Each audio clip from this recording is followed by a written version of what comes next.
Representation matters. We hear this over and over and over and over and over again, and most people agree.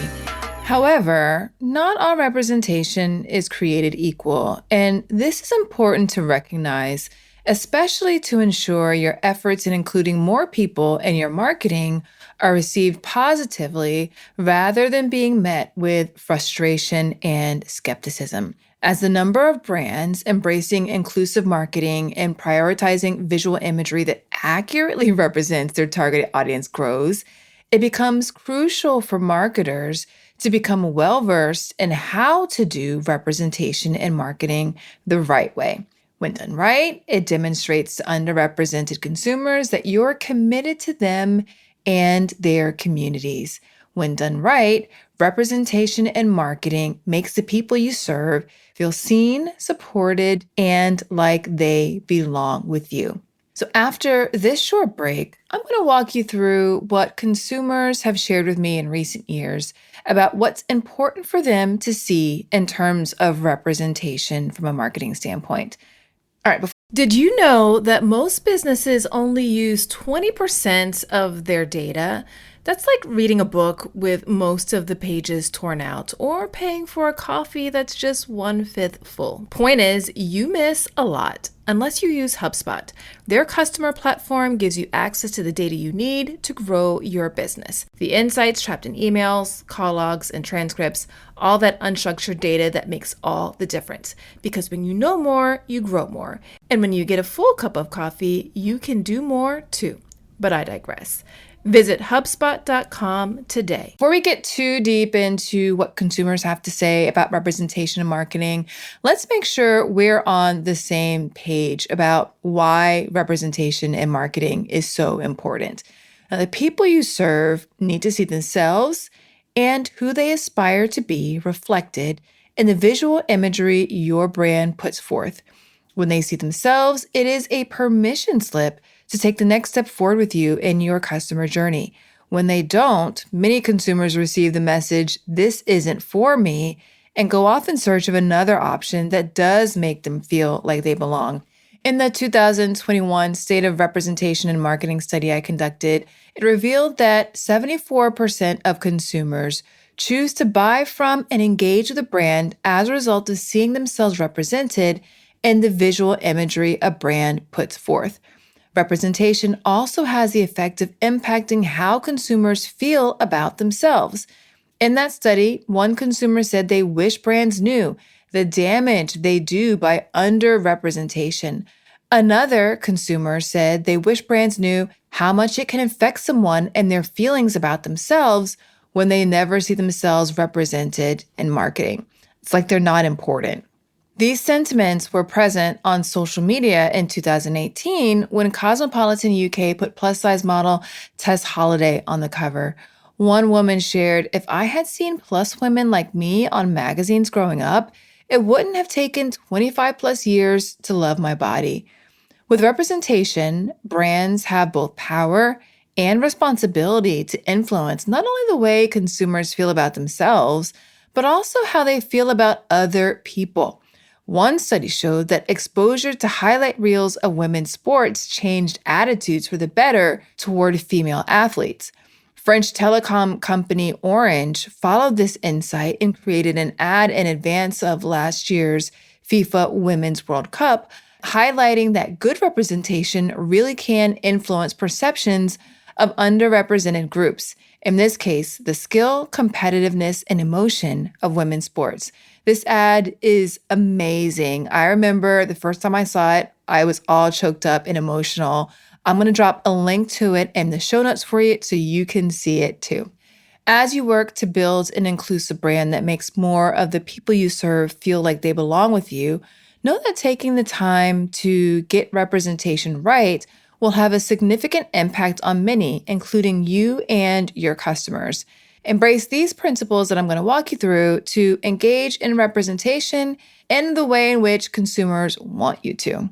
All right, so first up, representation in marketing includes more than just photos. The on-ramp for many brands starting with inclusive marketing focuses on making their visuals more representative. But switching up your visuals doesn't prove that your brand is inclusive. Consumers will believe you are inclusive when it is representative throughout your brand. In the same study, many consumers share that they want the brands they engage with and buy from to be holistically representative. One respondent said, "It's more than putting someone on an ad. They need to create products that cater to different people, hire people that are diverse." Another commented that, "I wish they included more types of people in their campaigns and in their actual companies as senior leaders." Another person responded to the research by explaining, "When you choose to represent different types of people, that inclusivity needs to translate into other areas of the brand. The brand also needs to be outspoken politically, have fair hiring tactics, or people will realize that their representation is just pandering for sales." Here are important areas to focus on concerning representation for your brand. First up is your products. Take the time to ensure the products you develop showcase, acknowledge, and support the differences of the people your brand serves. For instance, Barbie has said that 1 in every 5 of the dolls they develop is Black, which bolsters part of its commitment to ensure that diversity is represented everywhere in its products. Representation should also be present in your content, whether it's who you include in videos, the guests you feature on your podcast, or even the influencers you work with. Build a content plan that allows your target audience to see themselves represented in what you publish. If you're seeking more guidance on how to create inclusive and representative content, the episode number 51 that I did with Natasha Pierre can serve as a great guide for you. It's all about how to create inclusive content. I'll drop a link in the show notes for you so you can access it easily. Representation should also be present with your people. Building representative teams is an important part of demonstrating that your brand is inclusive. Who you pay serves as a strong indicator of both company and brand values. Consumers may question your company's true commitment to diversity and inclusion if you do not have a representative team. Having a diverse and representative team not only helps you produce better work, but also brings numerous other benefits. Sherry Dakin is the head of global media at Beam Suntory. During our chat on this podcast, I'll drop a link to that episode in the show notes for you. That was episode number 53, the inclusive marketing framework the big brands use, with Jerry Dakin. Now, Jerry told me about a study conducted by the World Federation of Advertisers, the WFA, which revealed that the marketing industry at large is grappling with significant challenges in achieving proper representation. He said almost every minority you can name is underrepresented in the industry and also likely to have a worse experience of working in the industry. He then went on to say, if the industry was properly inclusive and represented everyone, we probably would make better work. Now, that better work comes from allowing individuals within these communities to harness their lived experiences and cultural intelligence as it informs the development of exceptional products, services, and experiences. Now, of course, building a diverse and representative team isn't necessarily something you can do overnight. It takes time. I know that. Now, a way to ensure you can have a team that is representative of the people you serve in the interim, like starting today, is to hire consultants and contractors to support you as you build and grow. Okay, I've got another podcast recommendation for you. It's Augmenters, hosted by Julie Meyer and Jimmy Edgerton, and it's brought to you by the HubSpot Podcast Network, the audio destination for business professionals. So on this show, Julie and Jimmy dive into mentoring and explore ways to augment and refresh the mentoring environment. They're using 8 core principles that weave relevant spirit guides and diverse guests, and Julie and Jimmy use a lot of humor and practical tips to help mentors and mentees get further, faster together. There's so many great episodes to tune into for this show, but one that you might find especially interesting is their latest episode, number 120, Mentoring Across Gender, Men as Allies and Mentors. Listen to Augmenters wherever you get your podcasts. Okay, of course, obviously, it is also important to have representation in your marketing. Ensuring adequate representation exists in your marketing mix is essential, especially to ensure that customers connect with your brand at every touch point throughout your customer journey. Now, many brands prioritize the inclusion of representative individuals in their photos and in their videos, whether sourced from stock imagery or custom content, to ensure a genuine reflection of the people they serve. However, another important area to consider is your customer testimonials. I feel like we can do an entire episode on testimonials, which I'm going to make a note that we probably should. So stay tuned for that one. Unfortunately, it isn't uncommon for people with identities from underrepresented and underserved communities to achieve success at different levels than people from dominant groups.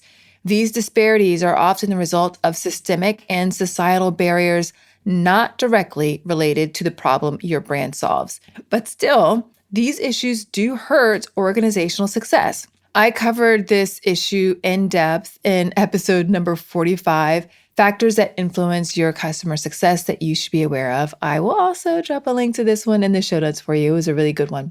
Okay, so everything that I just covered was under the first point around representation in marketing includes more than just photos. Now, the second area that I want to cover under how consumers want you to engage in inclusive marketing, which is all around the notion that representation must tell an accurate narrative. Too often, the narratives told about people from underrepresented and underserved communities aren't accurate. They often reflect harmful stereotypes. That means that as your brand starts to infuse representation of people from marginalized communities into your brand's awareness and value system, take the time to ensure the narrative you're communicating with that representation is well aligned with their real world experiences. For instance, Meryl Evans is a disability advocate, and she's talked a lot on LinkedIn specifically about her frustration with brands that are trying to represent people from the disability community, but continue to perpetuate the narrative that people with disabilities can't function on their own.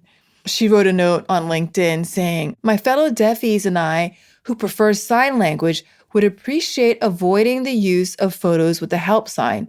It," and I'm going to try and say this word correctly, "infantilizes deaf people like we always need help." I'm going to drop a link to Meryl's entire post in the show notes. It was really good and insightful, and I learned so much from it. All right, a third area where consumers really want you to embrace as regards to representation is that longevity and intention matters. Two consumers that I chatted with recently expressed their frustration with brands who seem to have a sense of entitlement about how consumers should respond to brands being more representative with their visual imagery. One said it felt like brands were saying, "Okay, here you go. Here's a Black person. Come buy our product." As a Black man, he felt that the actions of the brands did not embody authenticity. To him, it felt like the brands were just changing their imagery, so he'd think the product was for him. No bueno. Another woman who wears plus-size clothing expressed similar frustrations. She told me that brands launching campaigns representing different bodies can feel gimmicky because it's a sudden change to their track record. She says, "Okay, so now I'm supposed to feel like, oh, this product is for me because all of a sudden I see someone who looks like me." As we chatted further, she talked about how, for now, her loyalty remains with the brands that have long represented and served plus-size people. She did express that if a brand in its early stages of embracing representation perseveres in supporting the community consistently over the long term, it has the potential to earn her trust. All right, so we covered a lot with regards to representation in marketing, consumers' expectations, and how to do it the right way. So really now your customers are waiting for you to see them, and they're waiting to see what you will do next as it relates to including them in an authentic way. Just know that whenever you make a commitment as a brand to inclusion and belonging and being representative throughout all areas of your marketing mix, in time, you will earn the attention, trust, and loyalty of consumers from underrepresented and underserved communities. By committing to producing marketing, product, and visual content that features imagery representing the people you serve or who they aspire to be, you ensure that they feel seen and validated. All right, that's it for today's episode. If you like the show, I would so appreciate it if you would share it with a friend, colleague, in your network, and leave a rating and review for it in your podcast player of choice. It really does go a long way towards helping more people discover the show, and I would be ever so appreciative. And I'd love to give you a shout out here on the show of your review. Another quick question for you. Are you getting the Inclusion and Marketing newsletter? If not, really, what are you even doing? Each week, I send you news, stories, commentary, tips, and other insights you need to build an inclusive brand that makes more people feel like they belong with you. Of course, that also helps you grow your business. Go to inclusionandmarketing.com/newsletter to get signed up. I will also drop a link to it in the show notes so you can access it easily. Until next time, remember, everyone deserves to have a place where they belong. Let's use our individual and collective power to ensure more people feel like they do. Thanks so much for listening. Talk to you soon.